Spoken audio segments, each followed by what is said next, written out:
Before we talk about long golden hair and cute lanterns and Disney songs, I need you to fully process this. The original Rapunzel basically starts with a man sneaking into a witch's garden to steal salad for his pregnant wife. And the price for the salad is their unborn baby. No, because what? Like, imagine being traded. Not for gold, not for a kingdom, for leafy greens. That is how the story opens. And it only gets weirder from there. So today we are doing Rapunzel's dark origins in a way that's creepy and fascinating. Just the unsettling psychology, the strange historical vibes, and the parts Disney very politely skipped. And I will keep it accurate. If something is confirmed part of the story, I will say it.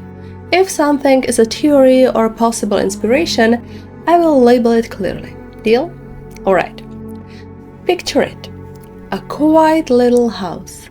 A back window. The kind of window that squeaks when you open it. The glass is a bit wavy, so everything outside looks slightly distorted. Through that window, you can see a garden with a high wall. Not your garden. And not a normal neighbor's garden either. This garden belongs to a sorceress, a woman so feared that nobody wants problems with her.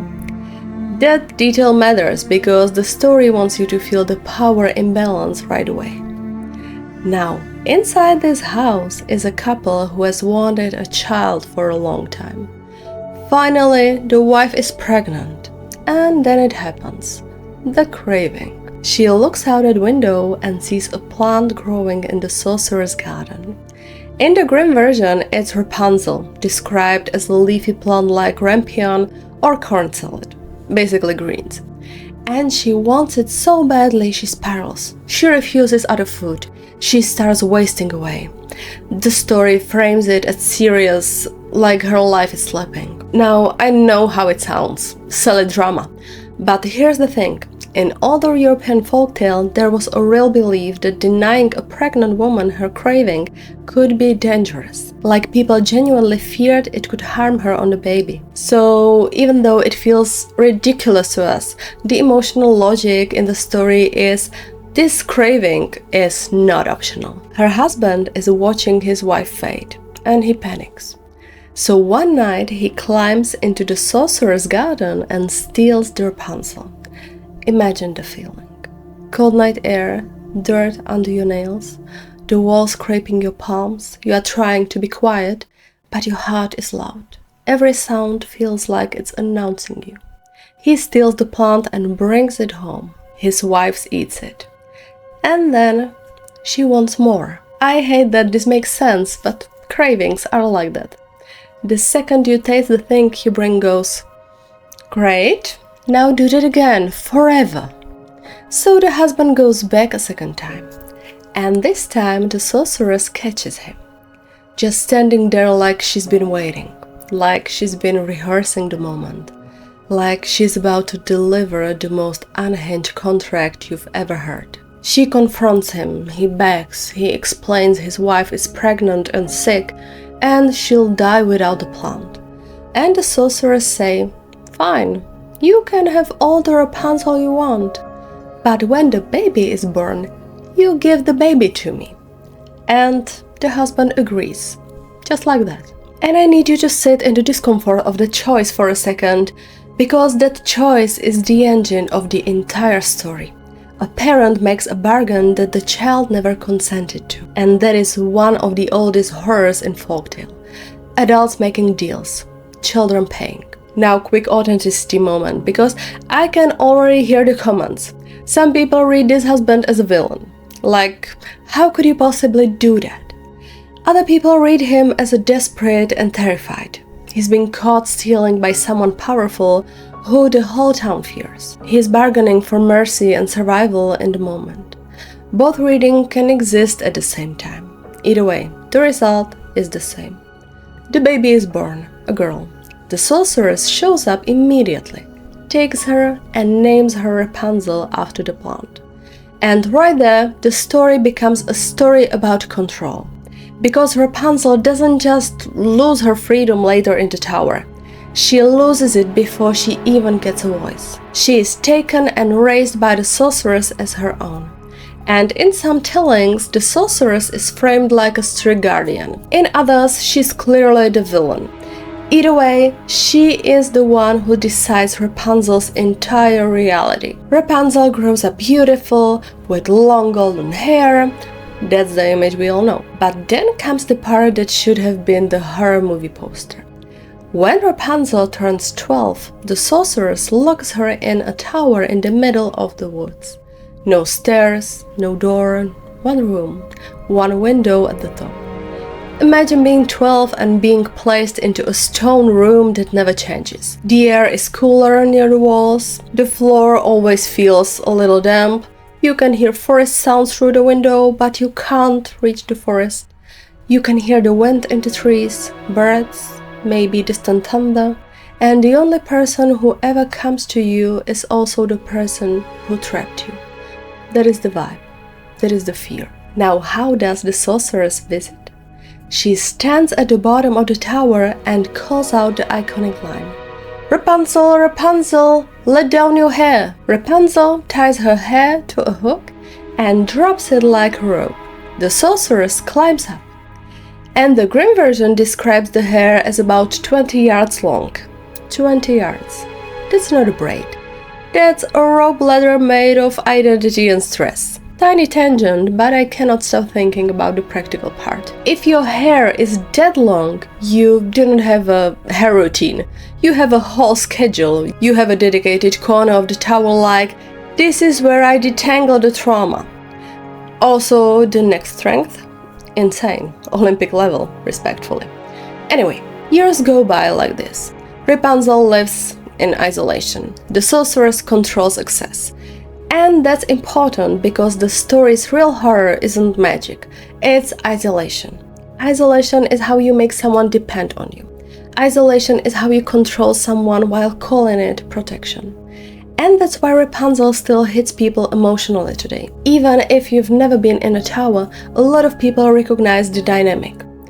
Now, enter the prince. He rides through the forest and hears singing. This story always makes her voice feel special, like it doesn't just sound like nice, but pulls him in, like the sound itself is a threat. So he searches and finds the tower, but there's no door, no stairs, no entrance, so he leaves. But he keeps coming back to listen, and one day he hides and watches. He sees the sorceress arrive. He hears a call. He sees the hair drop. He watches her climb. And in that moment, the prince learns the system. And I need you to imagine how surreal that would look. A tall, silent tower in the woods, a woman at the bottom calling out, a curtain of hair sliding down from a window. If I saw that in real life, I would simply walk away and never return. I would become a new person who minds her business. But the prince is like, interesting, I too will climb the hair. So he waits until the sorceress leaves. Then he calls out the same line. Rapunzel hears it. She assumes it's the sorceress. She drops her hair, he climbs up, and suddenly he's in the tower with a girl who has never had a normal life. Rapunzel is frightened at first, which is completely reasonable. But the prince speaks gently. He returns. He visits often. They talk, they connect. And this is where the story gets emotionally complicated. Because on one hand, it's romance. On the other hand, it's romance inside a prison. And that changes everything. Here's my second alternative perspective moment because I think it matters. Some people read this as a pure true love. The prince hears her voice, he is drawn to her, he offers her a way out, and love conquers control. Other people read it as a survival bond. Rapunzel is isolated, and the first person who offers warmth and a future becomes the center of her world. And both interpretations explain why the story feels so intense. Either way, the prince proposes. They make an escape plan. And the escape plan is kind of ridiculous. He brings her silk every night so she can weave a leather. "Sir, you are a prince. You have rope, you have ladders, you have an entire castle full of people who can build things in one day." But okay, the story needs time. The story needs suspense. So he brings silk, night after night. And for a while it works, until Rapunzel accidentally gives it away. Now, the earliest Grimm edition from 1812, the reveal is more directly connected to pregnancy. Later editions edited it out and replace it with a line where Rapunzel basically slips up and compares the sorceress to the prince, like, "Why do you feel heavier than him?" Or "Why is it easier to pull him up?" Either way, the point is the same. Rapunzel makes one innocent mistake, and the sorceress snaps. And then it gets worse. The sorceress cuts off Rapunzel's hair, the very thing that has been her identity, her access, her symbol, her only connection to the outside. Gone. And she banishes Rapunzel into the wilderness to fend for herself. That is the moment of pure control, like, if I can't keep you, nobody gets you. Then the sorceress sets a trap. That night, the prince arrives. He calls. Hair traps. He climbs. And at the top, instead of Rapunzel, he finds the sorceress, holding the severed hair like proof. She tells him he will never see Rapunzel again, and the prince breaks. He throws himself from the tower. In the Grimm story, he survives, but he lands in thorns and loses his sight. No gore details, but the image is enough. A prince, blind, stumbling through wilderness, and Rapunzel exiled. And here's the creepiest part, because fairy tales do the thing where they say something huge like it's nothing. Rapunzel gives birth to twins in exile, a boy and a girl. The story just states it. No explanation, no comfort, no help arrives, it's just, and then life happened. And that bluntness makes it feel colder. Like the tale is reminding you that suffering doesn't pause you because you are the main character. Years pass. The prince wanders blind. He survives on whatever he can find. And then one day he hears a voice. Rapunzel is singing. He recognizes it instantly. He follows it like it's the only compass he's ever trusted. He finds her. They reunite. Rapunzel cries. Her tears fall into his eyes. And his sight is restored. And that moment is so fairy tale, it's symbolic.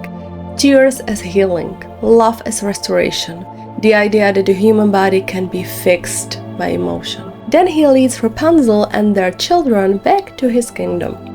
They live happily ever after. And if you have been listening like, okay, that's the Grimm version, but where did this story actually come from? Yes, that's the fun part. Because Rapunzel did not originate with the Brothers Grimm. The Grimm version was published in 1812, but it was developed from earlier literary fairy tales. There's an Italian version published in 1634 by Giambattista Basile called Petrosinella, named after parsley. Then there's a French version from 1698 by Charlotte Rose de Caumont de la Force called Persinette. Then it's translated and adapted into German, and eventually the Grimms published their version. So Rapunzel is like a story that traveled and kept changing outfits. Italy puts parsley in her hands, France adds complexity, Germany gives her the name Rapunzel, and the version we think of a classic. And the Grimms themselves edited their stories over time, sometimes making them more moralized or more appropriate for children. So when people say the original, it can get messy. There are originals and there are the most famous published versions. Now, what about the true story claim? You have probably heard people say Rapunzel is based on a real woman, often Saint Barbara. Here's the accurate way to say it. Saint Barbara is sometimes proposed as a possible inspiration for the maiden confined in a tower motif. Her legend includes being confined by her father and later becoming a mother. But we cannot confirm that Saint Barbara is the direct source of the Rapunzel fairy tale. So it's better to treat it like this. the thematic parallel that people connect to the archetype, not a proven one-to-one origin. And honestly, the maiden in the tower archetype appears in lots of myths and legends. It's not unique to one story. Humans have been telling versions of protective confinement becomes imprisonment forever, because it's a fear that keeps repeating in different forms. And if you want one more mind-bending detail, the hair as a leather idea existed in older literature too. For example, in the Persian epic Shahnameh, written around 977 to 1010 AD, there's a story where a woman offers her hair to help her lover reach her. That doesn't mean Rapunzel comes directly from that. It just shows the symbol is ancient. Hair equals access, hair equals intimacy, hair equals vulnerability, and Rapunzel's hair is both a leather and a leash. That's why this tale feels so eerie. It's romantic, but it's also about ownership. Now let's talk about Disney for a second, because Tangled is genuinely one of the best glow-ups in fairy tale history. Disney keeps the tower and the controlling mother figure and the iconic hair, but Disney flips the emotional center. In Tangled, Rapunzel becomes the driver of her own freedom. She questions the world, she pushes back, she grows into herself. In the Grimm version, Rapunzel survives, but she's more trapped inside other people's decisions until the end. And that's why the Grimm story feels darker. It's not about the witch being scary, it's about a system where a girl's life is a bargain, then a cage, then a punishment. And the only way out comes through secrecy and risk. So what does Rapunzel mean? To me, it's a story about control dressed up as a care. It's about isolation being sold as protection. It's about adults making choices that children pay for. It's about how love can be both rescue and complication when your whole world is a prison. And it's also about something even simpler, hope. Because even after years of isolation, Rapunzel still sings. Even after everything, that voice remains. And that's why the prince finds her again. Not because the world is fair, but because she kept being audible in it. Now I want you to ask something, and I really want you to answer in the comments. Which part is darker for you? The beginning, where the husband agrees to give away an unborn child for Rapunzel, or the tower where I'm keeping you safe becomes you will never leave? Because for me, the tower is terrifying, but the bargain is the moment I can't forgive. Like, that's a choice. That's a signature on a contract your child never saw. Also tell me this, do you see the sorceress as purely evil? Or do you see her as a symbol of control and fear, like the story turning a social reality into a character? And what fairy tale do you want next? Because if we keep going with this dark fairy tale series, we can go so many directions. Cinderella has some wild versions, The Little Mermaid is emotionally brutal, Snow White is a lot. Tell me what you want, because I pick based on your comments. If you enjoyed this, like the video, subscribe and share it with a friend who still thinks Rapunzel is just a cute hair story. Because it's not. It's theft, desperation, a bargain, a tower, a severed braid, and a love story trying to grow in the middle of control. And the worst part? It all starts with the self.